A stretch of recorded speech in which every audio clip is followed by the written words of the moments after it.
To know if you have the right tools and technology organized in the right way to solve your business problems and capitalize on your business opportunities, you need a plan. It's not going to be a perfect plan. It doesn't need to be an incredibly detailed plan, and you do need to stay flexible around it. Your plan will obviously change, but that plan is the foundation for making better tech decisions. You can start with something as low tech as a piece of paper and a pencil or a pen. Just like we can generate real, meaningful business simply by picking up the phone and talking to people. But a well-organized tech stack that's designed the right way and set up properly will help you know exactly who to call and in what order. This is all advice I got from Lee Adkins, a co-founder of Amplified Solutions, a team that designs tool and technology solutions for all kinds of real estate agents, teams, and brokerages. I've intended to create an episode with Lee for some time now, and Techtember is the perfect time to do it. Lee has served as a real estate agent, a partner in a brokerage, an operations leader for a real estate team, and of course now serves as a real estate technology consultant. He shares many great high-level strategies, but he also shares some very specific things that you can do today or this week to improve the way that your tech is operating on behalf of you and your business, including the two most common problems he encounters when he's diagnosing a real estate tech stack and how to overcome those. Why to click through and explore all of the admin tabs in your CRM. A simple thing you can do to improve all of your reporting inside your CRM, and exactly how easy and powerful a pixel can be. Spoiler, it helps you know who to call. I know you'll love this Techtember episode with Lee Adkins right now on Real Estate Team OS. No matter where your business is today or where you want to take it, you'll get there faster and more profitably with an operating system. Welcome to Team OS, your guide to starting, growing, and optimizing a real estate team. Here's your host, Ethan Butte. Lee, I am so excited to have you on the show. I knew I was going to have you at some point, but this Techtember theme that we developed and put together was the exact right time. Welcome to Real Estate Team OS. Awesome. Thank you. I'm so glad to be here. And yeah, Techtember is where it's at. So whatever it takes to share the good word and talk about follow boss, I'm in. Cool. Yeah, we'll be talking about anything you encounter, by the way, because you're helping a lot of different types of people and organizations in a lot of different ways. But before we dive into that and your own journey into being a man about the real estate tech world, I would love for you to share what is a must-have characteristic of a high-performing team? It's funny when I say this, I think people don't love this answer, but it's just have a plan. It doesn't even have to be a great plan. You just need to have a plan, because then you can measure it. If you do something for 3 months, then you can measure it. Did that work? Is it good? Everybody wants to get to like a V5 straight away, and I get that. But you really got to have a V1 that you can measure. Oh, that didn't work. We have too many agents. We don't need that tool anymore. And then go. So just a plan is my number one answer.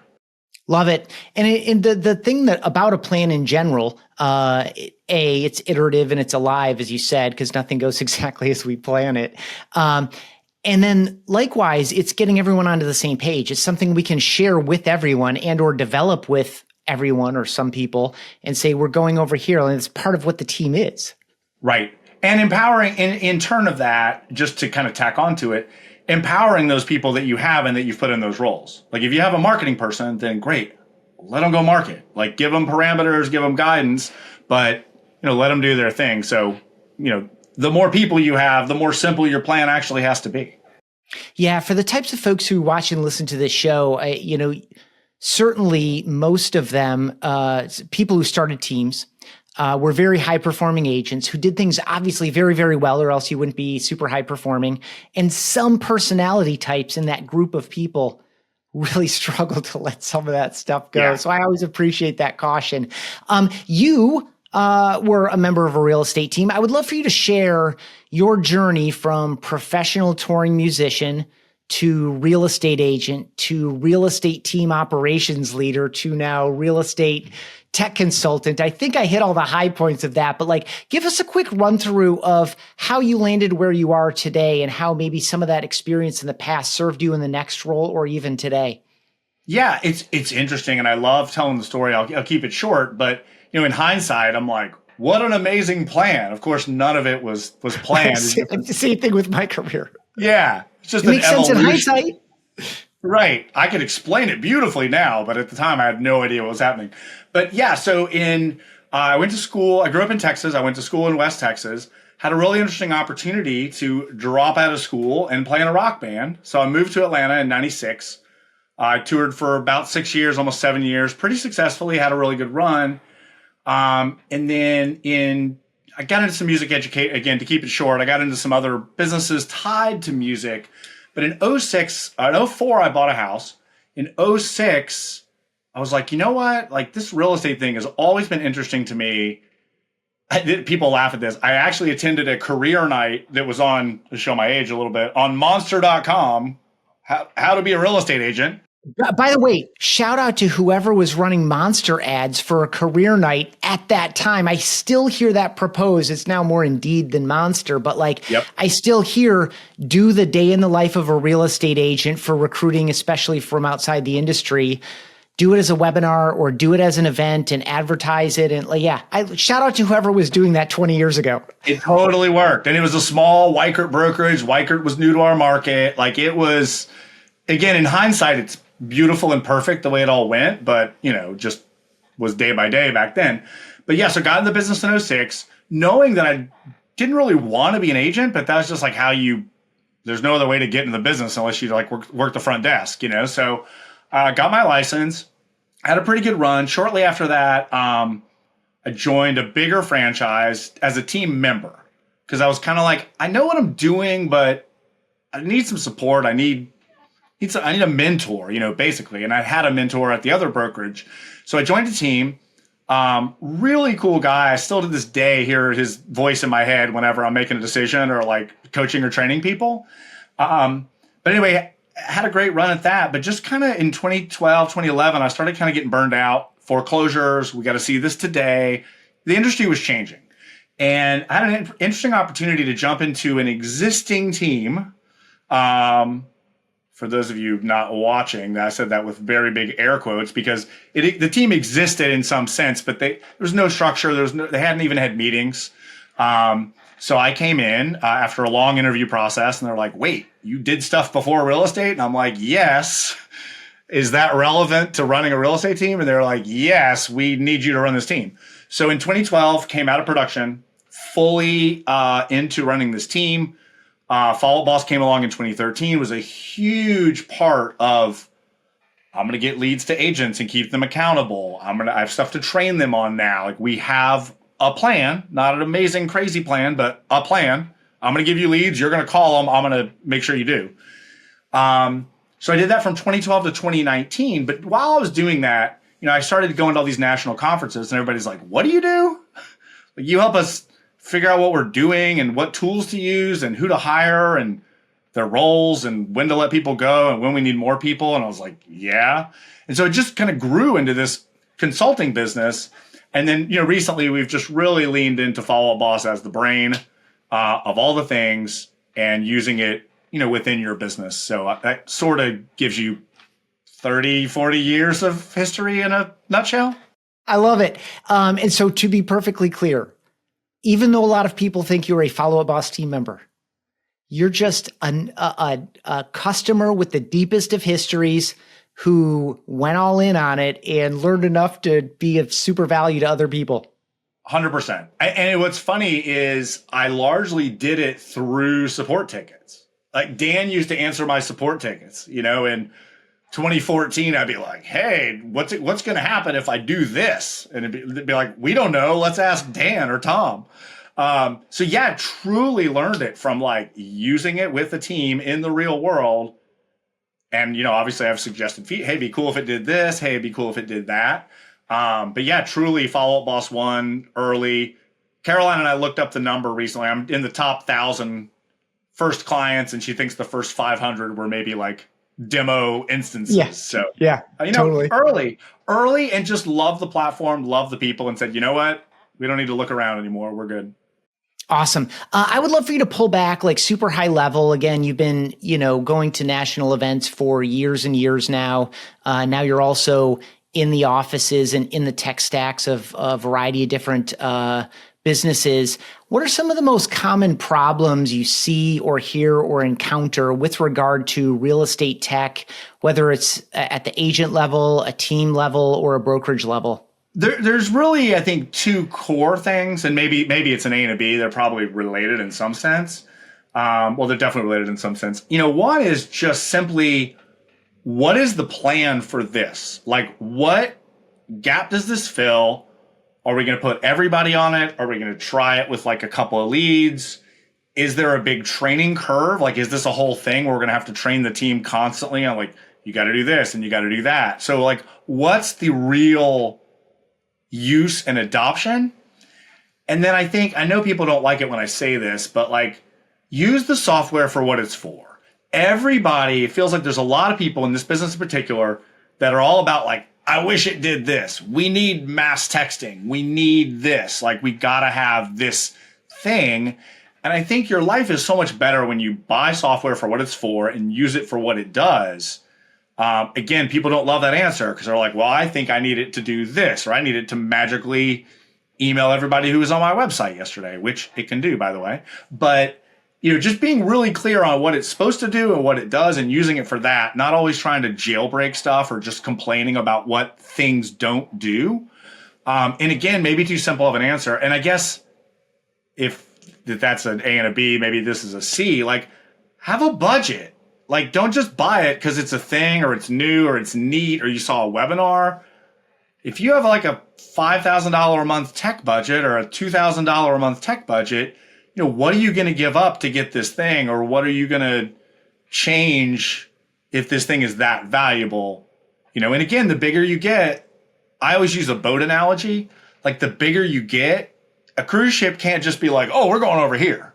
You got to like, no, we got to stick with the plan. There's like 9 people driving it. There's people doing other things. It's a real thing. When you're little and it's a speedboat, you can try stuff and pepper it in.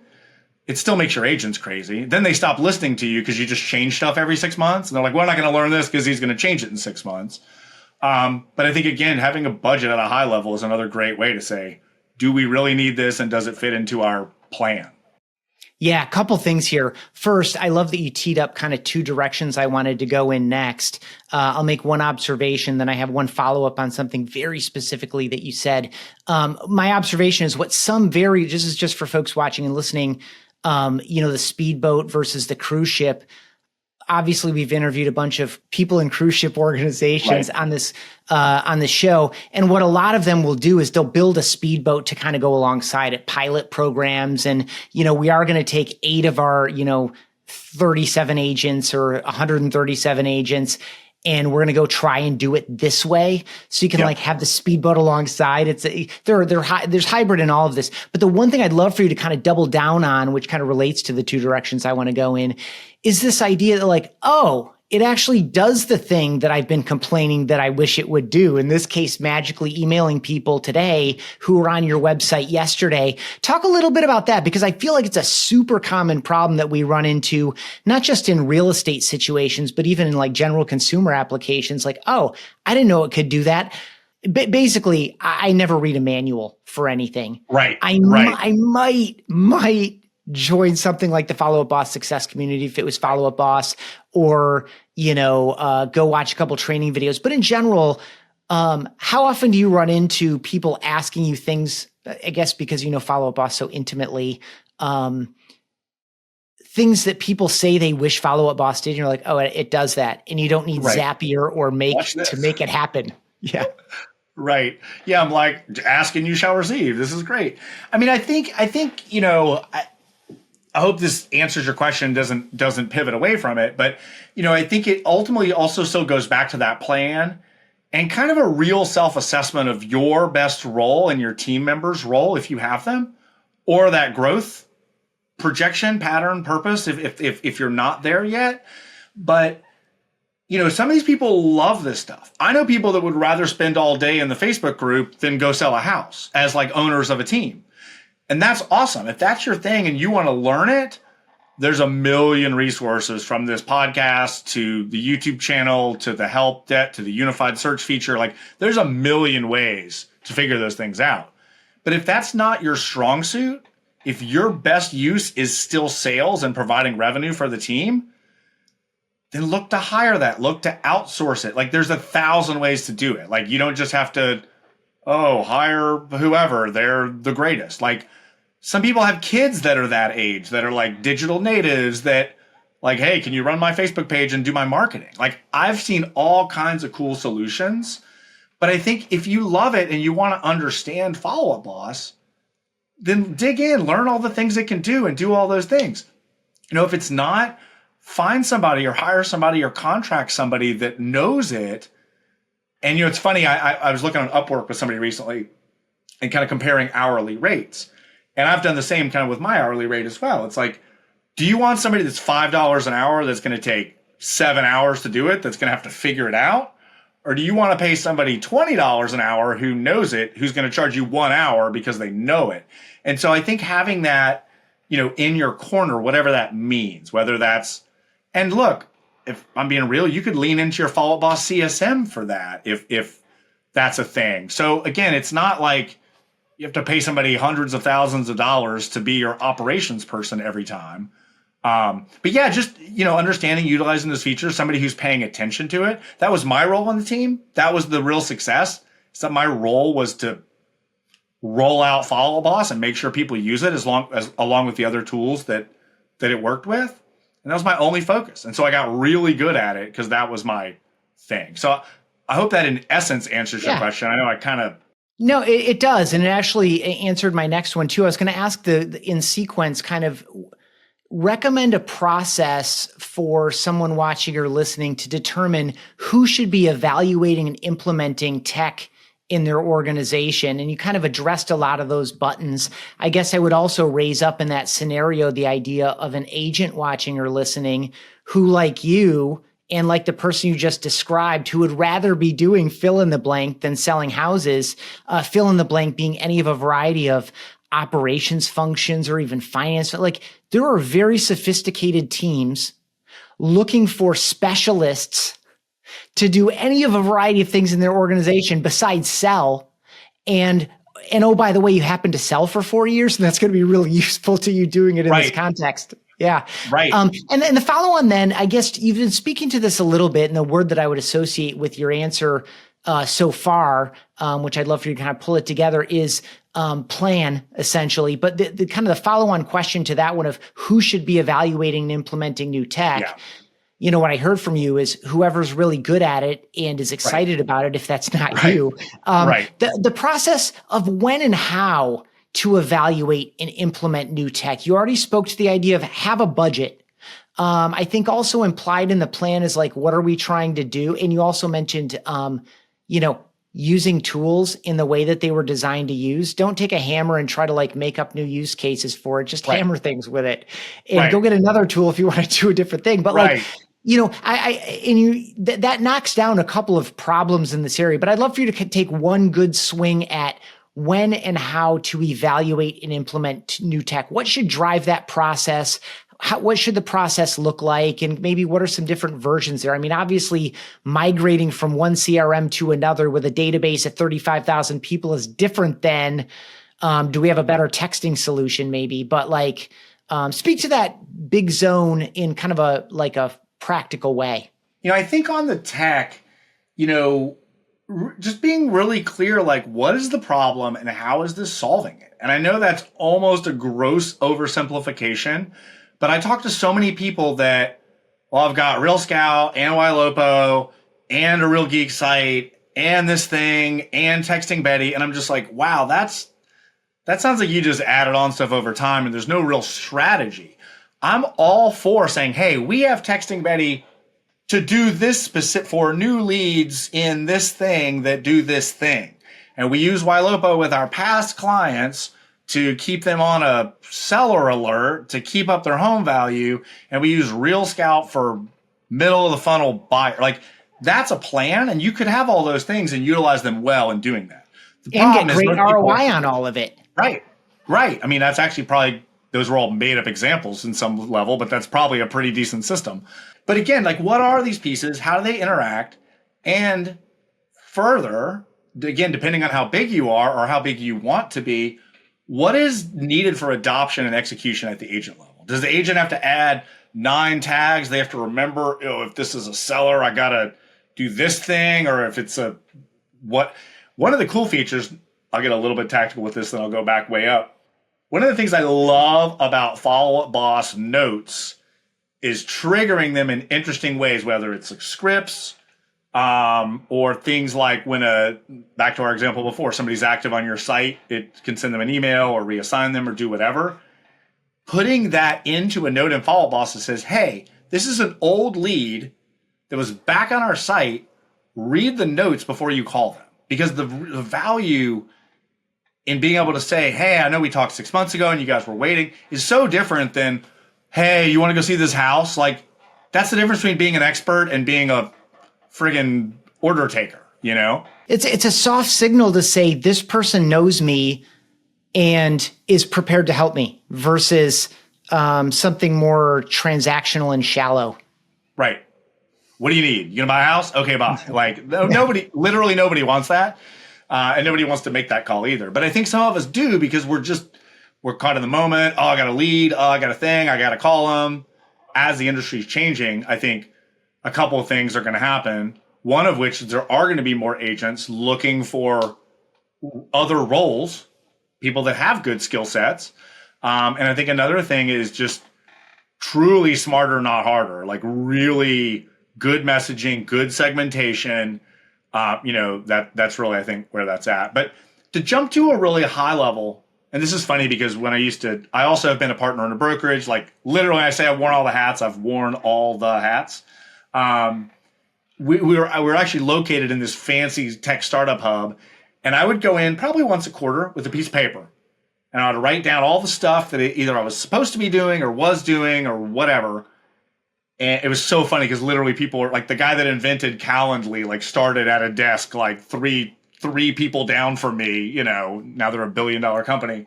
But I'm there with my piece of paper writing, you know, do this, never seem to get to this.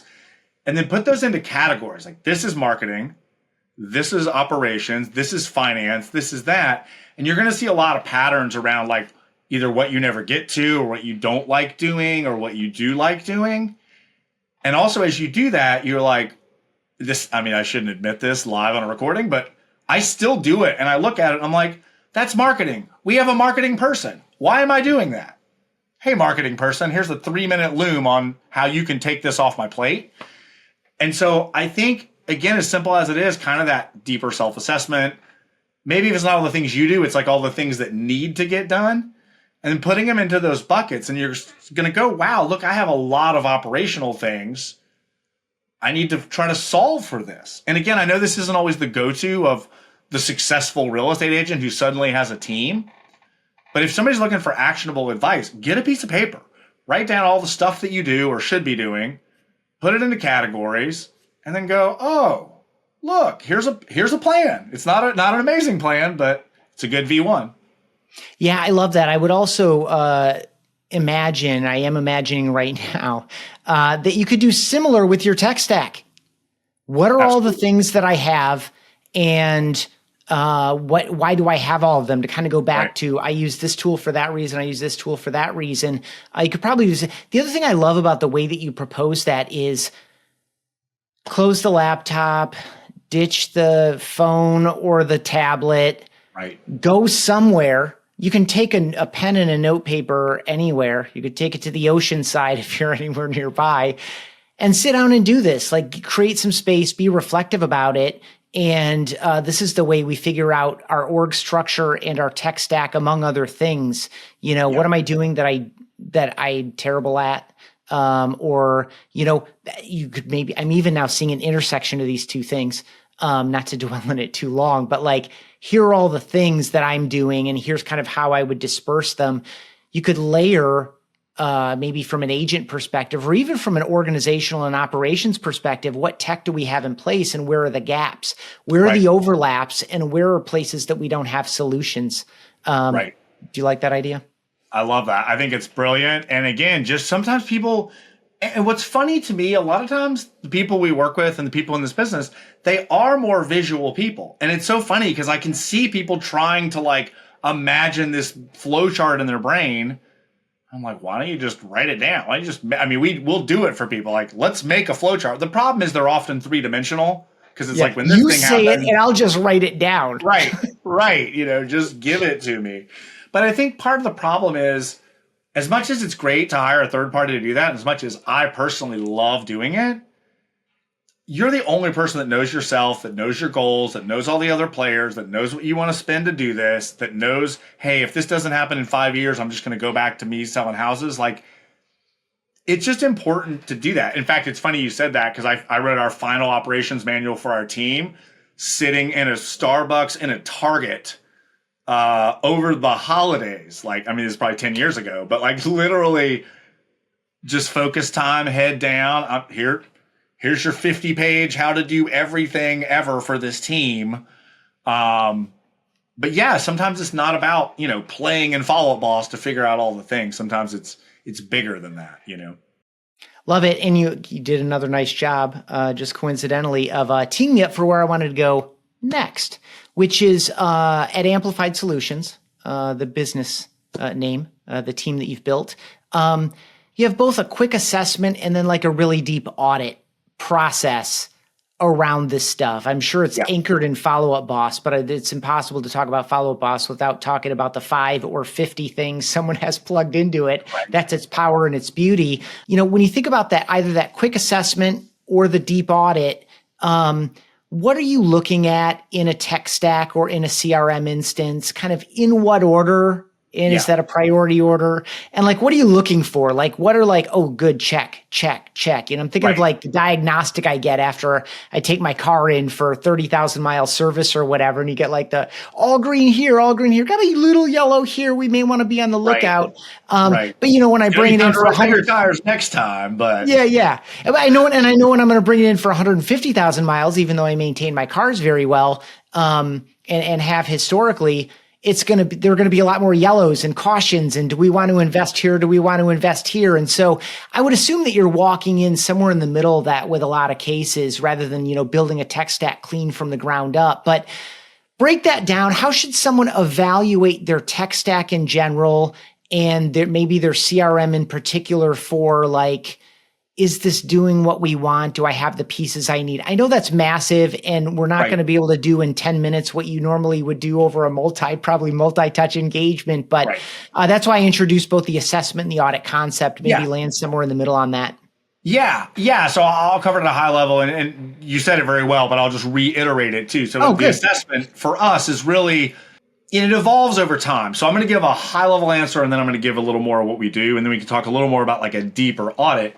But on the assessment level, we're looking for basic things like, is the lead flow set up on purpose? Like, are the leads going to people? Are they all going to the owner? The first thing we do in both scenarios is click on admin team. Are there 4 users in this account? Are there 700 users in this account? Like, what are we dealing with here? And then I like to kind of think about it chronologically. So it's like, okay, a lead comes in. So let's start in lead flow. Lead comes in. What happens? Are they going out to a bunch of people? Are they first to claim? Do you have different groups set up for sellers versus buyers? Do you have advanced rules for higher price point, lower price point? Or does it look like the lead flow just created itself and all the leads are going to the owner, which I see astonishingly more than one might think. And then just kind of going through the life cycle of that lead. Like, are there action plans in the lead flow? Look at the reporting on those action plans. Are they working? Are there ponds to nurture long-term things? To your point, obviously we look at integrations. The thing that, again, kills me to no end on the assessments in particular, I'm like, Follow Up Boss Pixel isn't installed. I'm like, you have Ylopo and you have all these things, and you're not using Follow Up Boss Pixel. Like, that's a pretty huge deal because you're really missing out on all that activity. Give me 90 seconds for someone who's like, oh, I've heard of that. What should I do with it? Give me a quick go. Like, how easy is it, and what are my benefits? Yeah, so this was the most one of the most brilliant things Follow Up Boss did besides processing leads automatically. So Pixel is a snippet of code that's tied to your Follow Up Boss account. You can install it in any website, incredibly easy, mostly probably by yourself. If not, it's incredibly easy to get the code and email it to a webmaster or support@agentfire.com or whoever. But it's a snippet of code that goes in the back end, goes in the header of your website, any website you have access to add code to. And once people are cookied, which in essence is largely you have to email them once it's installed and they click on something and go to your site, the cookie has now identified that user as that user. So if they go back on your website, now you got intel, you can use automations, you can use smart lists to say, show me all the people that have been on my site in the last 5 days. It shows you what they're looking at. It'll show you if they're on live right now. It's unbelievably handy and incredibly easy to set and forget, but you gotta set it before you forget it. But it's unbelievable. I'm a big believer that predictive is great. Behavioral is 10,000 times better. This person, I mentioned to you right before we hit record, like I was working with somebody this morning going through how many people have been on your site in the last 30 days who have not been contacted in 30 days. 209 people. And this is a solid team that like is crushing it all the time. I'm like, here's 200 people to call today. Based on their real behavior. I mean, that's the thing. We're always, I love the call. And they're like, oh my goodness, so funny that you called me. Like, don't tell them I have this weird thing that tells me that you're on my site today. But like, oh, do you want to go see a property with a basement today? And they're like, oh yeah, I was just looking at houses with basements. Like, okay, So yeah, native tool, easy to use, no additional charge, super easy. But in that, just thinking about all the pieces of that. And frankly, if you were trying to do this yourself today, as the owner of a Follow Up Boss account, I would just click on admin and run through the tabs. I mean, that's not specifically what we do anymore, but like team, even billing, like how many users do we have? And is it time to look at a platform versus pro? Is that going to save us money? Like just go across the tabs in your admin because you're going to get more familiar with them. And then when you go back to look at it again, the other thing I tell people that would be really helpful, I think here, although not technically an assessment thing, set your reporting to the same timeframes. I go into people's accounts all the time and they're like on this month and it's the second. And I'm like, that's not useful reporting data. Like you're comparing 2 days to something like leave it on 30 days, leave it on 7 days. If you're going to check it every 7 days, you're going to check it once a month. Leave it there so you're getting some apples to apples. Like how many calls do we do last 30 days versus this 30 days? How many leads do we get last 30 days over this 30 days? I mean, the short answer to the whole assessment thing is just being intentional about looking at what's happening and also being honest about what's happening. Like, okay, this isn't great, but like it's a little bit better. Like we said, V1, V2, V400, like you're learning as you're doing this.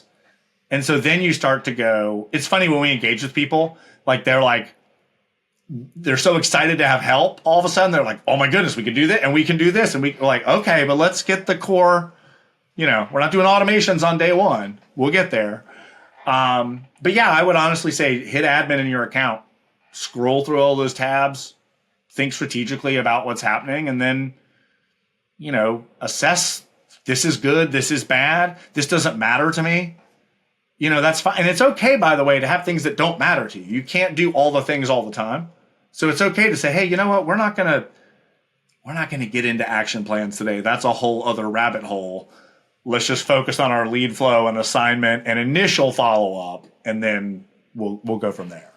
Love it. So we have, look at all the tabs, think about what's there, set all your reporting to similar windows so that you are thinking and viewing at things that are relevant to each other in a proper way. Make sure that your lead sources are all pointed in. And think about the experience from that first touch through kind of the next series of engagements, whether that's emails, phone calls, texts, et cetera, et cetera. That's what I heard so far. So, and then you also tease like, let's not get into action plans yet. Let's not get into automations yet. Give us a couple like for that CRM user in general or the Follow Up Boss user in particular. What are a couple unlocks? Like once you have like familiarity with someone's CRM instance and the integrations are all set up well, they've got most of the things handled for the general life cycle from, initial website visitor, initial contact through, let's just say initial close. or contract and close. What are a couple advanced things that people are really excited to unlock? It amazes me still to no end that when you're feeding the machine well, when agents are making notes, when they're making calls, especially with the call transcription stuff now, obviously the recordings have been there for a while. It's amazing the things you can actually start to see when you're just putting good data into it and you're doing what you're supposed to do. I think here's another thing that's really hard for people. It's exciting to set stuff up. It's exciting to connect it and go, I got this thing. We just got 5 new leads because I just got this thing. Like, that's super exciting. Here's the bad news. You need to set it and leave it for a minute, 3 months, 6 months, a year, whatever. Then it's just doing the work. But something that occurred to me recently, and I really want to share this. I'm glad it just popped in my brain. I'm really glad. I really want to share this here. We talk, especially those of us like vendors, which I hate that term, but like those of us who are in the space but not specifically running a team at this point in time, you got to do the work. The most successful people we have are the people that actually you integrate and utilize like a smart list zero system. Here's 5 people to call today. I just want you to call them. I don't care. It doesn't matter. I don't care if you talked to them 3 days ago. It doesn't matter if, I think they may be on vacation, whatever. Like, it doesn't matter. The people that just do the work and have a simple thing. But the point I want to make super clear, we are not trying to maybe I'll get in trouble for this. We are not trying to have people sit and follow boss all day. That is not where they make money. People need to prospect and follow boss and then go out into the real world. I call it tennis. Like, you got to hit a bunch of balls to people in the morning and then go get in your car or go do some preview, like whatever it is. Go to a CE class, go sit at a Starbucks and introduce yourself to somebody, like whatever. But you just need to be doing that prospecting in the morning and then go on. You need to make notes and stuff during the course of the day. But I think too many of us kind of have this made up idea that we're going to our agents are going to sit and follow a boss all day and do stuff. Like, nobody got into real estate to do that, myself included. And I love that part.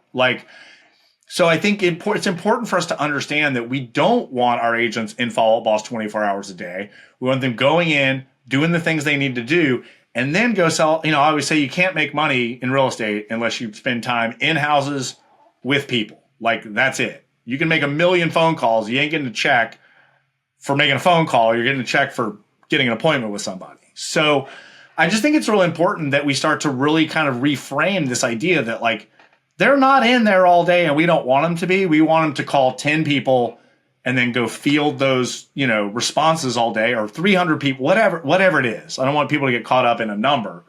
But I just think it's really important for people to realize that, set it up, do the thing, and then go do the work. Yeah. That's what the whole thing is for, right?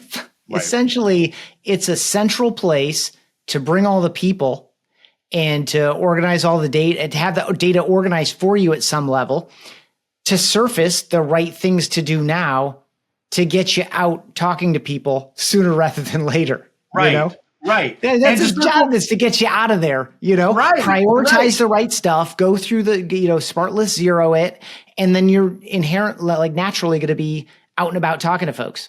Yeah. And so just to cap the assessment audit thing, so an audit is something in particular in our case I do with a client. This is somebody that has been set up, they've got smart list, there is a plan.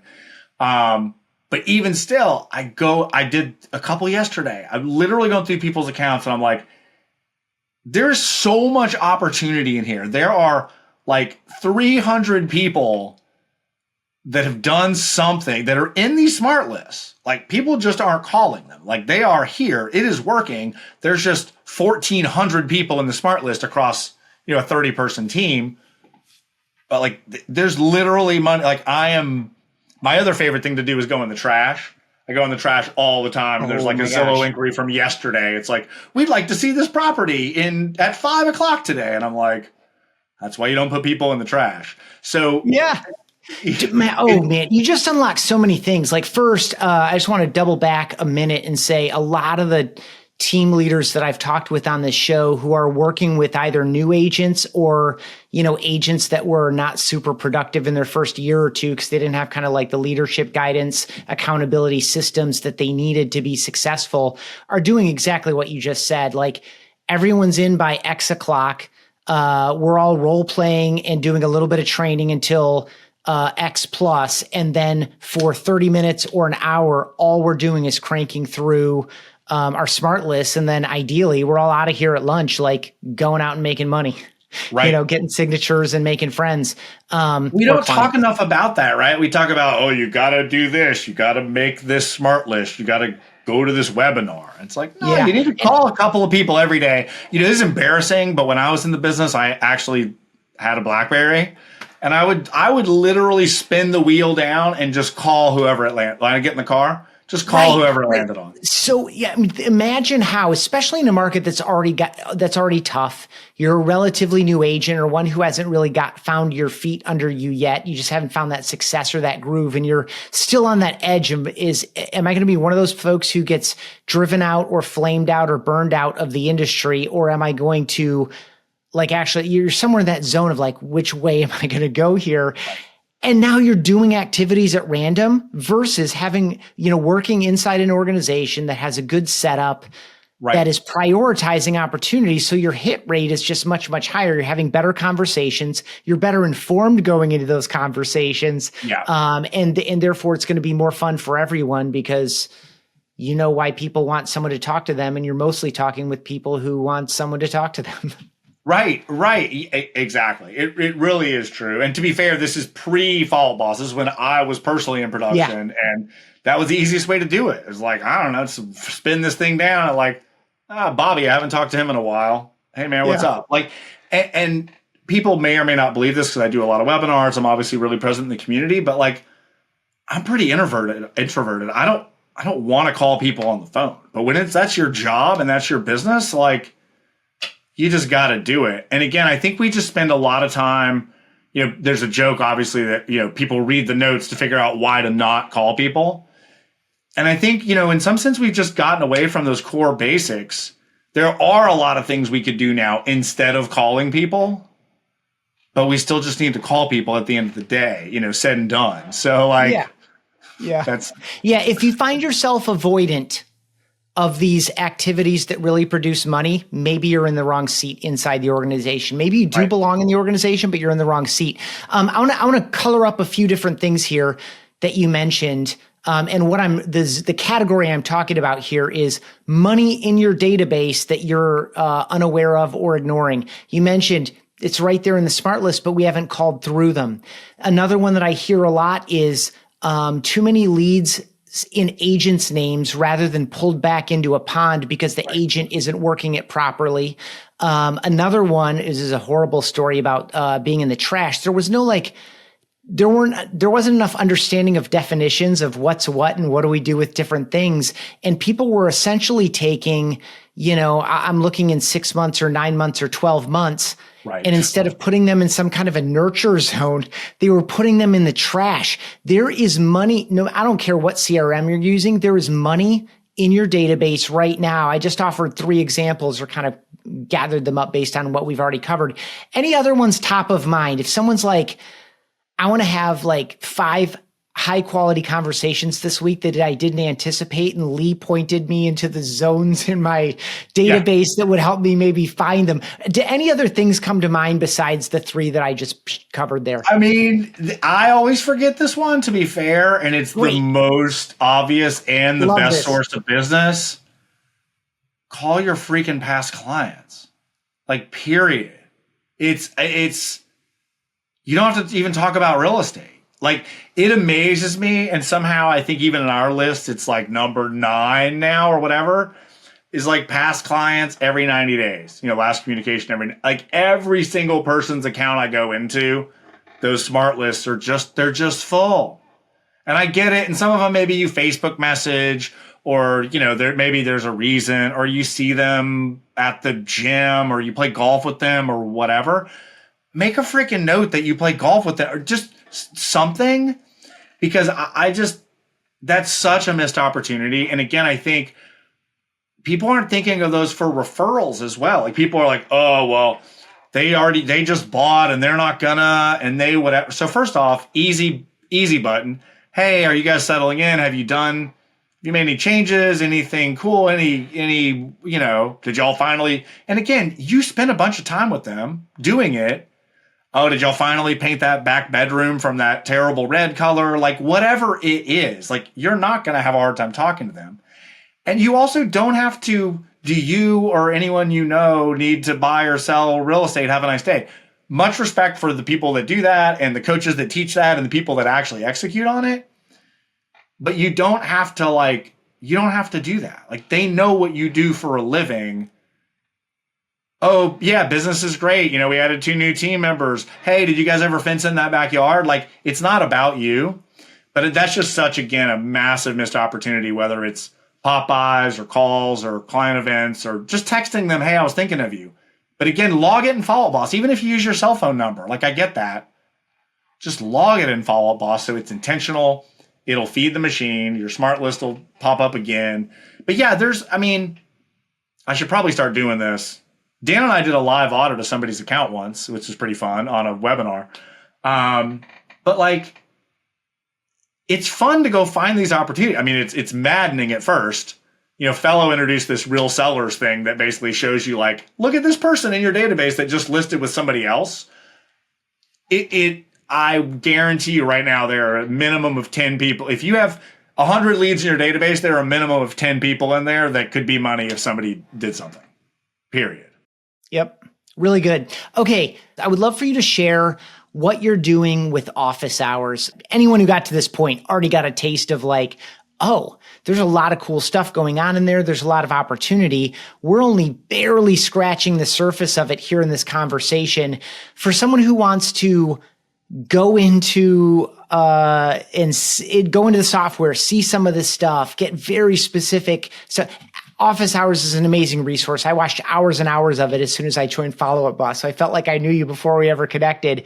And I know a lot of Follow Up Boss employees do. And you're doing these very often with Follow Up Boss team members. Share a little bit with folks about what Office Hours is and where they can find it and connect with it, who want to kind of carry on and continue this type of learning.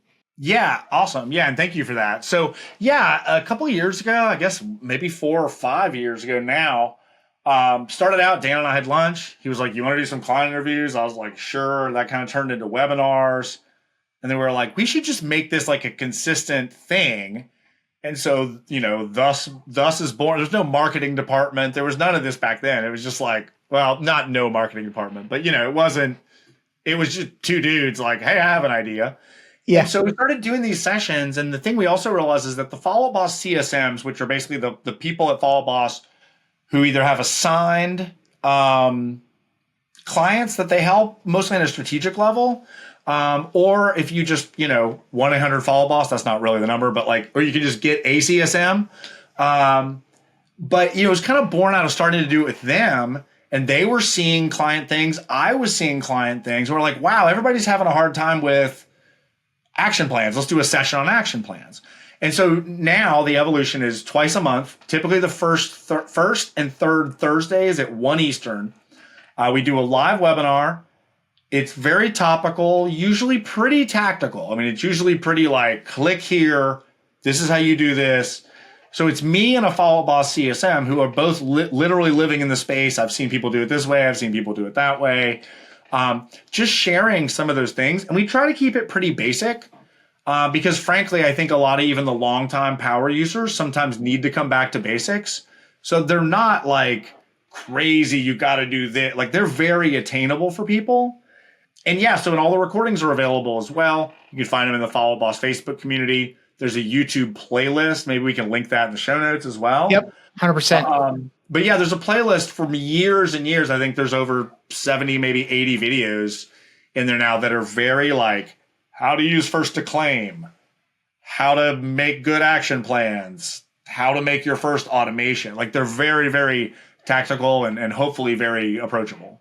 Yeah, I know I enjoyed them and learned a lot from I watched maybe a couple dozen, and I certainly should see more of them. If you are watching in YouTube, there's a description down below this video.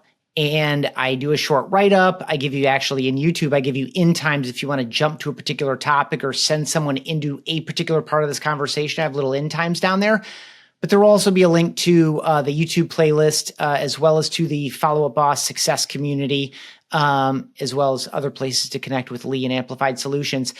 Same thing if you're listening in Apple Podcasts or Spotify, there's a little description down below that takes links. And of course, if you're watching at realestateteamos.com or listening at realestateteamos.com, you can do either. We write up all these episodes and there are descriptions and links. There's no reason not to go check that out, especially if you're a Follow Up Boss user.